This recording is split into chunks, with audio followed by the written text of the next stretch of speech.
안녕하십니까 당국대학교 학우 여러분, 그리고 자유민주주의를 사랑하는 애국시민 여러분. 저는 당국대학교 경영학부 4학년 허상범입니다.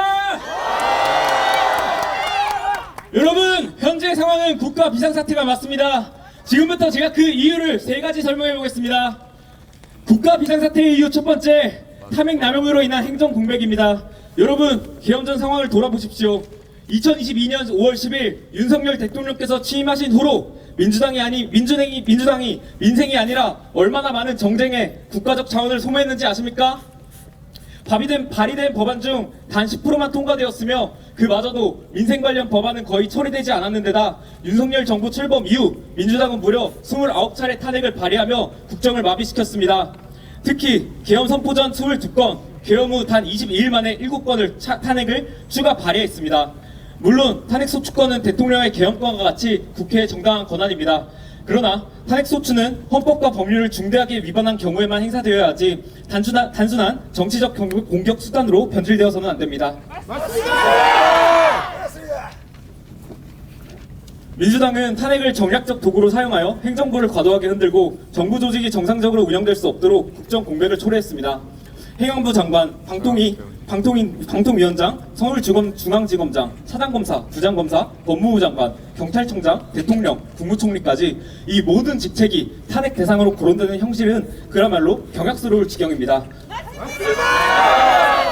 그 중에서도 특히 민주당이 탄핵권을 정치적 목적에 따라 무분별하게 남용한 대표적인 사례 4가지를 말씀드려보겠습니다. 첫째, 이상민 행정안전부 장관 탄핵은 법적 근거가 부족한 상태에서 이루어졌습니다. 민주당은 이태원 참사에 대한 책임을 정부에 전가하고자 했으나 헌법재판소조차 이를 인정하지 않아 결국 기각되었습니다. 이로 인해 행안부 장관은 167일 동안 직무정지 상태로 업무를 수행할 수 없었습니다. 둘째, 29건 중 14건에 해당하는 검사 탄핵은 민주당이 검찰의 독립성을 훼손하려 의도를 노골적으로 드러낸 사례입니다. 특정 사건 수사를 방해하기 위해 무리한 탄핵을 시도했으며 이는 법치주의가 심각하게 훼손되는 행위라고 할 수 있습니다.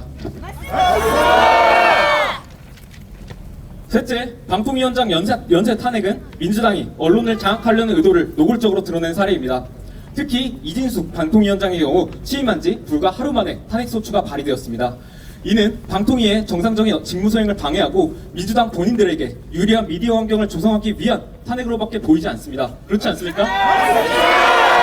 넷째, 감사원장 최대의 탄핵은 감사원이 민주당의 입맛에 맞지 않는 감사를 진행했다는 이유로 이뤄졌습니다.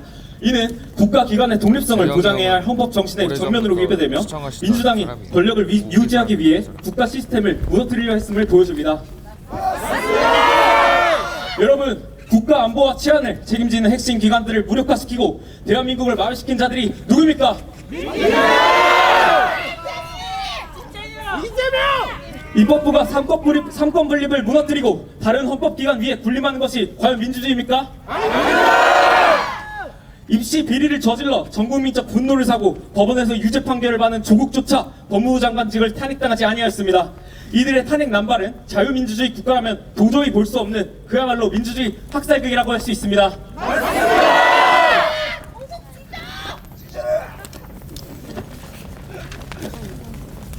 자, 국가 비상사태의 이유 두 번째를 말씀드리겠습니다. 바로 국정마비 수준의 예산안 삭감입니다. 민주당은 국가의 미래를 위해 필요한 투자를 무차별적으로 삭감하며 국가 발전을 저해하고 있습니다. 학우 여러분, 민주당이 청년들의 미래를 어떻게 대하고 계시는지 알고 계십니까? 네, 알고 있습니다. 2030은 발라 비뚤어지게 해야 한다가 누구의 발언인지 아십니까? 민주당 놈. 청년 일경험 지원 삭감, 청년 니트족 취업 지원 삭감, 한미 한일 대학생 연수 사업 삭감. 민주당은 청년들이 경제적 사회적으로 안정적인 미래를 설계할 기회를 무참히 빼앗고 있습니다. 청년들이 성장할 발판조차 빼앗아가면서 대체 누구를 위한 정치를 하는 것입니까? 그리고 민주당은 정부가 편성한 예산안에서 검찰, 경찰, 감사원의 특경비와 특활비 678억 원을 전액 삭감하고 대통령실 특활비 82억 원도 모두 깎았습니다. 이 중 경찰 특활비는 마약, 사이버 수사에 활용되며 마약 사건은 매년 증가하고 있음에도 제대로 대응하지 못하도록 팔다리를 자른 것입니다. 또한 전 세계적으로 기술 패권 전쟁이 한창인 와중에 기초연구, 양자, 반도체, 바이오 등 미래 성장 동력 연구개발 예산도 815억 원이나 감액했습니다. 그러면서 소비 진작 효과가 미미한 포퓰리즘성 지역 화폐 상품권 예산은 2조 원으로 증액, 전국민 25만 원 살포 추경 시도는 국가의 치안과 성장 동력을 말살시키고 세계적 고립을 자초하는 자충수로밖에 볼 수 없습니다. 그들의 무분별한 현금 살포는 몇십 년 뒤 저희에게 수백만 원의 채무로 청구될 것이며 삭감된 예산으로 취약해진 치안과 경쟁력을 상실한 기술 발전은 대한민국 전체가 감당하지 못할 대가를 치르게 할 것입니다. 민주당의 예산 삭감은 여기서 끝이 아닙니다. 민주당은 대한민국의 에너지 자립과 안보를 위한 핵심 사업 원전 생태계 지원 예산과 대왕고래 프로젝트 예산을 삭감했습니다. 올해 1월 한국과 미국은 원전 협력을 강화하기 위해 원자력 수출 및 협력 MOU를 체결하였습니다. 이 협정은 원자력 기술 교류와 연구개발 협력을 촉진하고 한국 원전 산업의 글로벌 경쟁력을 높이기 위해 중요합니다. 특히 한국의 원전 기술이 해외 시장으로 확장될 절호의 기회입니다. 하지만 이러한 국제협정의 실질적인 성과로 이어지기 위해서는 국내 원전 생태계의 지속적인 발전과 전략적 지원이 필수적입니다. 그런데 민주당은 어떻게 했습니까? 원전 생태계의 핵심인 연구개발 및 인프라 지원 관련 예산을 무려 약 1,750억 원을 삭감했습니다. 이로 인해 원전 관련 연구와 개발이 위축되고 한국의 원전 산업 경쟁력이 심각하게 악화될 위험에 처했습니다.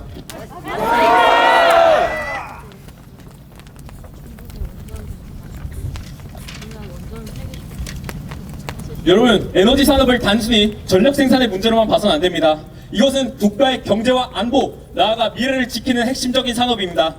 민주당은 원전과 동해심해 가스전 개발을 위한 예산을 삭감하여 우리나라의 에너지 자립과 경제력을 저하시켰습니다. 국가의 미래를 위해 반드시 필요한 투자를 못하도록 막는 것이 과연 옳은 결정입니까? 에너지 산업에 대한 투자는 단기적인 이익을 넘어서 우리가 살아가는 국가의 경쟁력을 키우는 일 아닙니까? 네, 제가 이제 세 번째 국가 비상사태의 이유를 말씀드리겠습니다. 바로 민주당의 자유민주주의에 반하는 입법 폭주입니다. 최근에 이제 국회 입법예고에 들어가서 입법 반대를 해보신 분들이라면 알 것입니다. 매우 쓸데없는 법안들이 우더기로 발의되고 있습니다.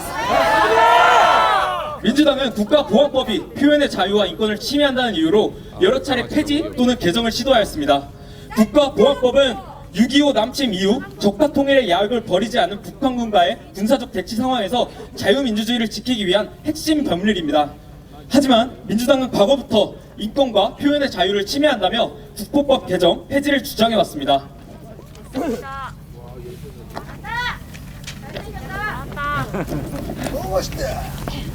국가보안법은 방어적 민주주의의 원칙을 기반으로 하기 때문에 일부 기본권의 제한이 따를 수밖에 없습니다. 이마저도 여러 차례의 개정을 거쳐 자의적 해석의 여지를 최소화했으며 2004년 헌법재판소는 반국가 세력에 대한 기본권 제한은 위헌이 아니라는 결정을 내렸습니다. 만약 국가보안법이 폐지되면 기존에 존재하던 여러 가지 안보 법규들이 무력화됩니다. 반국가 단체를 조직하거나 가입하는 행위, 북한과의 접촉 또는 회합, 이적 단체 구성, 반국가 활동을 찬양하거나 고무하는 행위 등을 처벌할 법적 장치가 사라집니다. 그 결과로 북한의 사당전과 선종성동이 합법적으로 이루어질 수 있으며 김일성 주체 사항을 미화하는 책자와 영상이 버젓이 유통될 가능성이 높아집니다. 더 큰 문제는 국가보안법이 폐지되면 현재 재판을 받고 있는 국가보안법 위반자들도 면소 판결을 받을 가능성이 크다는 점입니다. 간첩 반국가 단체 활동가 이적 행위자들에게 면죄부를 주는 것과 다름없으며 이들이 다시 활동을 재개할 경우 대한민국의 안보는 더욱 위태로워질 것입니다. 그렇지 않습니까? 결국 민주당이 주장하는 국가보안법 폐지는 표현의 자유와 인권이라는 빌미로 대한민국의 근간을 뒤흔드는 행위입니다. 우리는 주적을 경계하고 자유 대한민국을 지키기 위해 반드시 국가보안법을 유지해야 합니다. 그들이 말하는 인권이란 대체 누구의 인권입니까? 중국 간첩. 대한민국을 전복하려는 자들의 인권입니까? 대한민국에 지키는 마지막 방어선을 스스로 허물겠다는 이 어리석음은 말로 다 표현할 수 없습니다. 이외에도 민주당은 정부가 초과 공급된 쌀을 의무적으로 매입하고 농부에게 하락한 쌀 값을 보전해주는 양복법 개정 시도, 노동조합의 불법 노동쟁의로 인한 기업의 손해범위 입증 책임을 고스란히 기업에게 전가하도록 하는 노란봉투법 등 자유시장 경제체제를 교란하고 산업구조를 정체시켜 경제 발전을 저해하는 악법들을 지속적으로 통과시키려 했습니다. 국민연금, 건강보험료 고갈, 국가부채 1200조, 세수펑크 등 나라 곳간이 비어가는데 눈 가리고 돈만 뿌리면 근본적인 문제가 해결됩니까? 아닙니다. 전체 세수의 25%에 달하는 법인세, 18%에 달하는 기업과 이해관계가 얽혀있는 수만 근로소득자의 소득세를 그대로 무시한 채 기업을 악마화하고 말려 죽인다면 문제만 더 악화될 뿐이며 파업의 일상화로 정상적인 기업 활동이 마비될 것입니다. 맞습니다. 기업들은 채용을 축소할 것이며 이에 대한 피해는 고스란히 저희가 감당해야 합니다. 복지는 세금을 수반하며 납세 주체는 기업과 국민입니다. 근로소득세는 근로자로부터 나오며 근로자를 고용하는 주체는 기업입니다. 국가가 나서서 이들을 이간질한다면 노사 간의 권력 불균형은 반드시 부작용으로 돌아올 것입니다. 가장 결정적인 부분입니다. 2018년 2월 1일 민주당은 자유민주주의에서 자유를 제거하는 반헌법적 개헌안을 추진했습니다. 자유는 헌법에서 22번이나 등장하고 자유민주적 기본 질서가 근간임을 적시하고 있습니다. 민주당 소속 의원 중 무려 40%가 자유라는 단어를 제거하는 데 동조해왔습니다. 여러분, 국가의 근간을 흔드는 비상사태의 주범이 누구입니까? 민주당! 하고 여러분, 중국에게 나라를 빼앗기고 자유를 잃어버린 홍콩을 보면서 대한민국의 미래를 상상해 보십시오. 그리고 선조들이 피땀 흘려 쟁취한 자유민주주의와 눈부신 경제발전을 일궈낸 대한민국을 바라보십시오. 탄핵이 인용된다면 자유는 더 이상 우리의 것이 아닙니다. 이제부터 제 얘기를 조금만 해보겠습니다. 여러분은 이러한 대한민국의 현실에 대해 알고 계셨습니까? 몰랐어요. 저는 솔직하게 몰랐습니다. 계엄 전까지 몰랐어요. 지금껏 제가 자라온 나라가 이 정도로 병들고 있는지 알지 못하였고 알게 되었을 때 굉장히 충격적이었습니다. 그러나 최근에 레거시 언론 보도가 지극히 편향되었다는 것을 느낀 이후로 스스로 찾아보고 판단하면서 이제라도 행동해야 된다는 확신이 들어 이 자리에 섰습니다. 나 하나쯤이야 라는 생각에서 나라도 모르든 해보자 라는 생각으로 생각이 바뀌었습니다. 여러분, 지금은 절대로 평화로운 시기가 아닙니다. 좌파와 우파의 싸움이 아닌 자유민주주의 체제로 갈지 공산주의 체제로 갈지 그 기로에 놓여져 있는 그야말로 국가 비상사태입니다.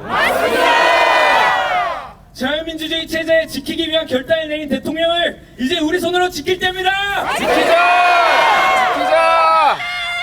구호 한번 재창하고 마무리하겠습니다. 끝부분만 따라해 주시면 감사하겠습니다. 당국인들이여 기어나자!